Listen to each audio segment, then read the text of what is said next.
Hello friends, good morning. आज हम बात करेंगे दिल्ली करंट अफेयर का एपिसोड 2 अप्रैल 2024 की बात करेंगे। तो सबसे पहला क्वेश्चन जो इम्पोर्टेंट डे से है, और इम्पोर्टेंट डे क्या है, तो वर्ल्ड ट्यूबरक्लोसिस डे हम लोग कब मनाएं? तो इसका आंसर है 24 मार्च। तो 24 मार्च को हम लोग हर साल वर्ल्ड ट्यूबरक्लोसिस डे मनाते हैं। अब बात करते हैं हम लोग इस दिन को क्यों मनाते हैं। तो इस दिन को लोग इसलिए मनाते हैं क्योंकि लोगों के अंदर टीबी के बारे में लोगों को जानकारी देते हैं, जानकारी फैलाते हैं इसे। तो इसलिए हम लोग हर साल वर्ल्ड ट्यूबरक्लोसिस डे 24 मार्च को मनाते हैं।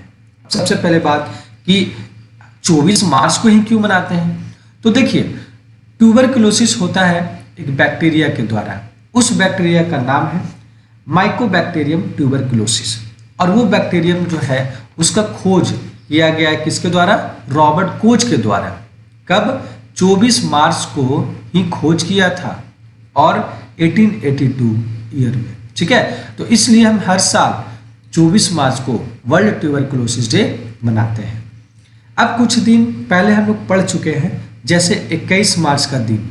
तो 21 मार्च का दिन हम लोग इसलिए पढ़ते हैं क्योंकि हम लोग इस दिन वर्ल्ड डाउन सिंड्रोम डे मनाते हैं। अगर बात करें कि 24 मार्च को ही एक दिन और मनाए थे जिसको हम बोलते हैं वर्ल्ड कबड्डी डे। तो वर्ल्ड कबड्डी डे हम लोग हर साल जो है 24 मार्च को मनाते हैं, तो इसलिए ये दिन को याद रखना है। नेक्स्ट इंपॉर्टेंट कंट्री की बात करते हैं।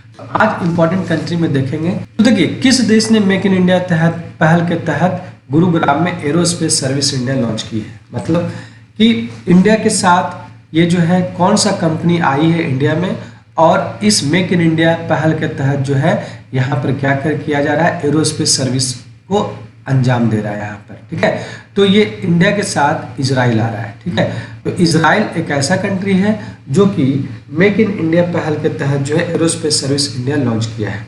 अब देखते हैं इजराइल जो है ये कंपनी जो आया है वो यहाँ आकर क्या कर रहा है, तो यहाँ पर आएगा तो एक मिसाइल को यहाँ बनाएगा, और उस मिसाइल जो है एक मीडियम रेंज का मिसाइल है जो कि सरफेस टू एयर मारने का क्षमता रखता है। तो यहाँ पर आके मिसाइल बनाएंगे। ठीक है, तो बात करते हैं थोड़ा सा बेसिक इजराइल के बारे में। तो इजराइल का जो कैपिटल है वो कैपिटल है जेरूसलम, और उसका करेंसी है न्यू शेकेल, और उसका प्राइम मिनिस्टर है नेतन्याहू। तो ये चीज़ ध्यान में रखना है। और इसके बाद हम लोग कुछ बेसिक जो हम देखते हैं, जैसे कौन सा देश जो है परमाणु घड़ी का उपयोग करेगा। ठीक है, तो इसके बारे में कल हम पढ़ चुके हैं। इंडिया में जो है क्या हो रहा है कि समान समय सुनिश्चित करने के लिए ये परमाणु क्लॉक को उपयोग करेगा। और एक हम ऑलरेडी पढ़ चुके हैं किसके बारे में, एक हम पढ़ चुके हैं सऊदी अरेबिया के बारे में। तो सऊदी अरेबिया जो है उससे क्या रिलेटेड है, तो उससे जो है एक क्या नाम है उसका, रूमी का ये अल-काहतानी। ये जो रूमी अल-काहतानी जो है ये क्या है 73वां एडिशन होने वाला मिस यूनिवर्स का, उसमें ये पहली बार पार्टिसिपेट कर रही है। तो बात करते हैं तीसरा क्वेश्चन, इंपॉर्टेंट स्टेट्स की बात करते हैं। तो आज स्टेट देखेंगे कि अडानी समूह ने किस राज्य में दुनिया के सबसे बड़े एकल साइट तांबा विनिर्माण संयंत्र का उद्घाटन किया। तो देखिए अडानी ग्रुप जो है क्या कर रहे हैं कि ये वर्ल्ड का लार्जेस्ट सिंगल साइट क्रॉप, मतलब एक ही जगह पर दुनिया का सबसे बड़ा जो है कॉपर को मैन्युफैक्चरिंग प्लांट जो है ये किया गया है, उद्घाटन किया गया है अडानी ग्रुप के द्वारा। तो कहाँ किया गया है, तो गुजरात में किया गया है। तो गुजरात में ये किया गया है, और किस कंपनी के द्वारा किया गया है, तो उस कंपनी का नाम है कच्छ कॉपर कंपनी है। ठीक है, अब बात करते हैं थोड़ा सा कॉपर के बारे में। ठीक है, तो कॉपर का अगर हम बात करें तो कॉपर का सबसे ज़्यादा उत्पादन जो है वो वर्ल्ड के लेवल में कहाँ होता है, तो सबसे ज़्यादा जो है चिली में होता है। तो चिली जो है किस कॉन्टिनेंट के अंदर आता है, तो साउथ अमेरिका कॉन्टिनेंट के अंदर एक देश है जिसका नाम है चिली, जो कि सबसे ज़्यादा तांबा का उत्पादन वहाँ होता है। और अगर इंडिया की बात करें कि इंडिया में तांबा कहाँ कहाँ जो है यहाँ पर मिलता है, तो इंडिया में 3 जगह मिलता है। राजस्थान, तो राजस्थान में कहाँ पे, खेतड़ी। उसके बाद मध्य प्रदेश, तो मध्य प्रदेश में बालघाट, और झारखंड में सिंहभूमि। तो ये चीज़ जो है आपको ध्यान में रखना है। अब कुछ स्टैटिक गुजरात के बारे में हम लोग देखते हैं। अब हम थोड़ा सा गुजरात के बारे में कुछ स्टैटिक देखते हैं। ठीक है, तो गुजरात का कैपिटल गांधीनगर, गुजरात के चीफ मिनिस्टर भूपेंद्र पटेल, और गुजरात के गवर्नर जो है कौन है, आचार्य देवव्रत। अब देखिए स्टेट बर्ड की बात करते हैं, मतलब राष्ट्रीय पक्षी जिसका नाम है ग्रेटर फ्लेमिंगो। राष्ट्रीय पशु की बात करें तो एशियाई शेर है, और राष्ट्रीय वृक्ष की बात करते हैं तो बरगद है, और राष्ट्रीय पुष्प की बात करें तो गेंदा है। ठीक है, तो थोड़ा सा राष्ट्रीय पशु एशियाई शरीर जो है, एशियाई शेर जो है वो क्या है कि गिर नेशनल पार्क में मिलता है, तो ये भी चीज़ आपको ध्यान में रखना है।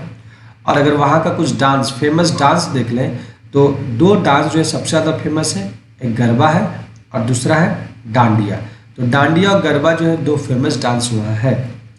और कुछ कुछ नेशनल पार्क भी वहाँ सबसे ज़्यादा फेमस है, जैसे वंसदा नेशनल पार्क, दूसरा गिर नेशनल पार्क, जो कि बताएं गिर नेशनल पार्क में कौन सा जानवर पाया जाता है, तो एशियाई शेर, ब्लैक बक नेशनल पार्क और मरीन नेशनल पार्क।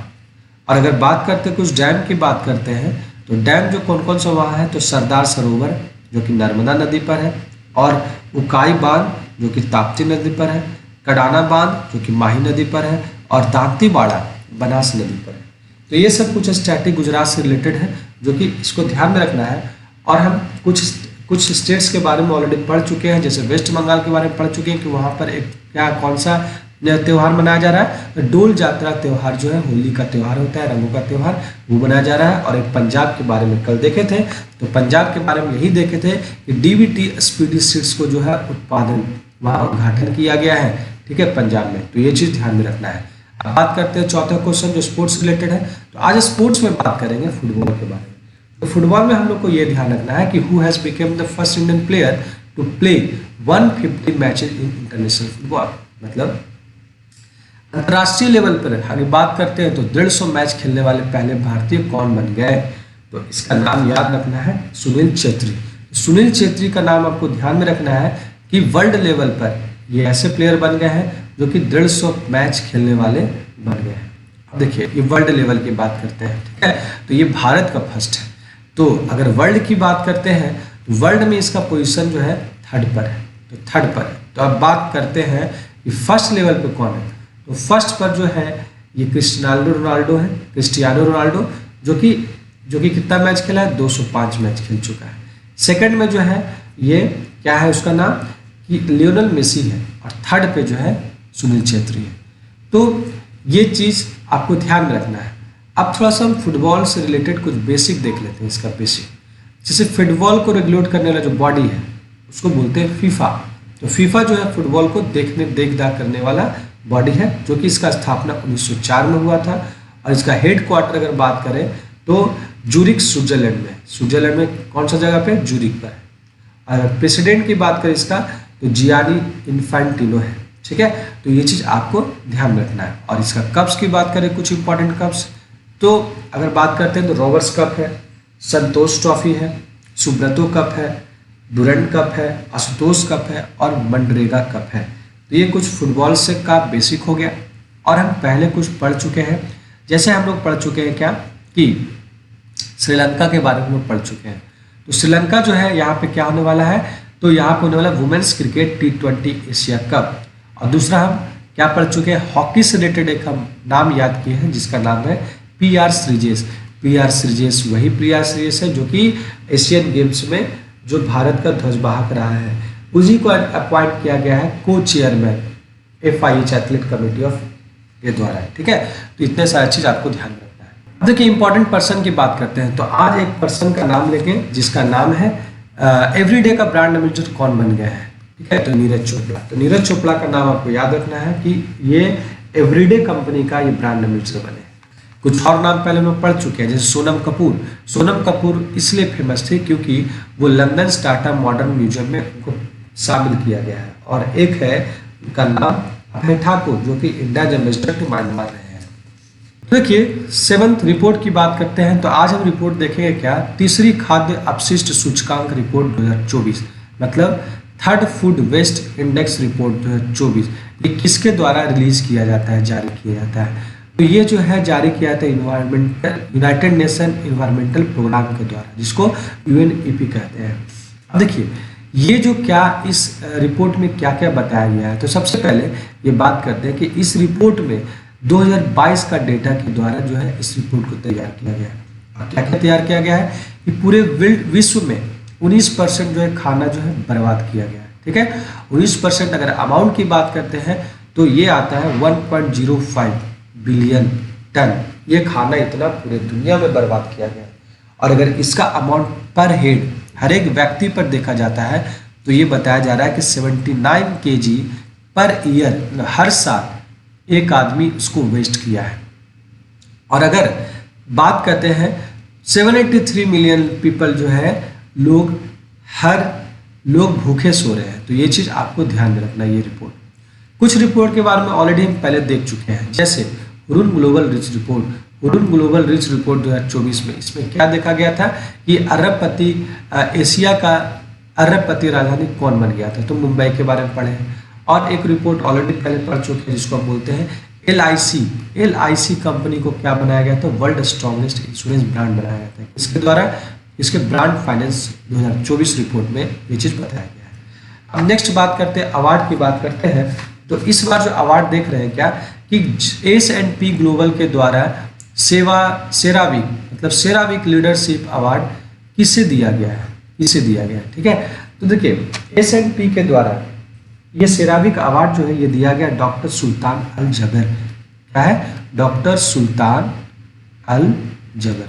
तो इसको जो है ये दिया गया सेरावीक लीडरशिप पुरस्कार, किसके द्वारा, S&P ग्लोबल के द्वारा। अब देखिए उसमें ये क्या करेंगे, तो इनका काम जो है सस्टेनेबल एनर्जी को बढ़ावा देने के लिए इनको जो है ये अवार्ड दिया गया है। अब ये है कौन, डॉक्टर सुल्तान अल जबर कौन है, तो डॉक्टर सुल्तान अल जबर जो है COP28 जो कि UAE में हुआ था पिछले साल 2023 में, ठीक है, तो उसके अध्यक्ष रहे हैं, ठीक है। तो इसके अध्यक्ष को ही दिया गया है सेरावीक लीडरशिप अवार्ड। क्यों दिया गया है, क्योंकि सस्टेनेबल एनर्जी को बढ़ावा देने के लिए इनको दिया गया है, ठीक है। तो अब बात करते हैं, अगर COP28 है तो COP29 2024, ठीक है, ये कहाँ होने वाला है, तो वही बाकू में होने वाला है, अजरबैजान में, ठीक है। तो ये चीज़ को ध्यान में रखना है। कुछ और अवार्ड के बारे में देखें, जैसे इंडिगो एयरलाइंस को क्या मिला था, तो इंडिगो एयरलाइंस को मिला था एयरलाइन ऑफ द ईयर का अवार्ड। और इसके बाद जो हम लोग देखे थे क्या, विजय जैन को देखे थे, विजय जैन को मिला था क्या, टाइम्स पावर आइकन 2024 का अवार्ड दिया गया था। और इसी में हम टेलर स्विफ्ट के बारे में जाने थे। तो बढ़ते आगे, तो आज हम देखेंगे 9th क्वेश्चन में मिसलेनियस। तो मिसलेनियस में आज हम देखेंगे, जैसा कि बताया था कि इंडियन इंटरनेशनल कंपनी हो सकता है, बुक हो सकता है, एप्लीकेशन पोर्टल हो सकता है, ऑब्ituary हो सकता है, या GI टैग हो सकता है।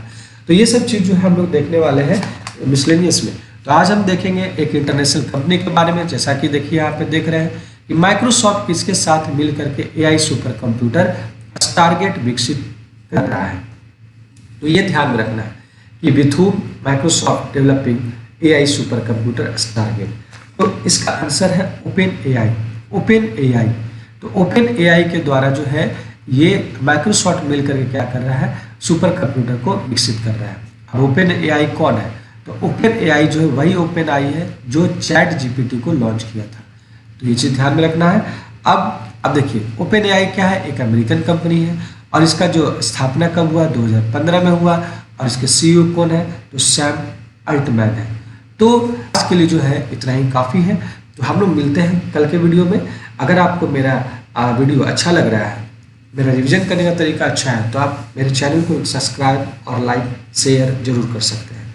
तो मिलते हैं कल के एपिसोड में। Thank you.